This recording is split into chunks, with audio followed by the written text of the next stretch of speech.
Gabriel Go to Gabriel gone? Nanganganib na tuluyang maalis sa kanyang pwesto si MMDA Special Operations Group Task Force Head for Road Clearing Gabriel Go matapos muling mag-viral sa social media. Kung noong 2025 kasi nasuspend at isinalang sa stress at anger management coaching ang opisyal dahil sa pamamahiya sa isang police QC, humihingi rin po ako ng kumbaga ng pag-unawa at humihingi rin po ako ng pasensya sa aming institusyon, sa Metropolitan Manila Development Authority, with what has caused or it could have damaged the image of the good agencies. Ngayong 2026, muli na namang nasuspend si Go dahil sa umunoy pamamahiya sa isang guro na nahuli nitong nagmamaneho ng motor nang walang suot na helmet. Talaga dito. Tatakbo pa eh. Ano ka dito? Teacher. Ba't may radyo ka? Sa school po namin. Ano ka, security ng ano? Sa school po namin.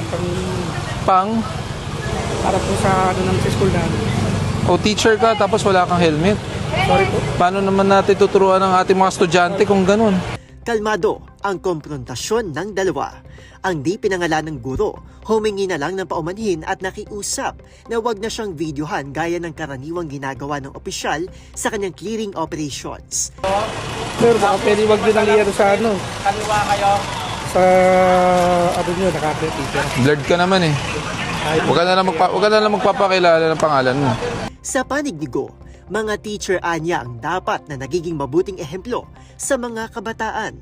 Buwelta naman ng ACT Teachers Party List, dapat nang sibakin si Go sa kanyang pwesto dahil saan nila'y paulit-ulit nitong paglabag sa mismong direktiba ng MMDA at pagpapose ng operations ng ahensya para sa kanyang pansariling interes.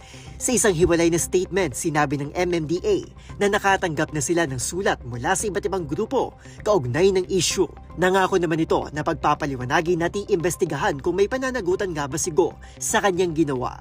Hindi rin muna makakasamang opisyal sa anumang clearing ops habang nagpapatuloy ang investigasyon.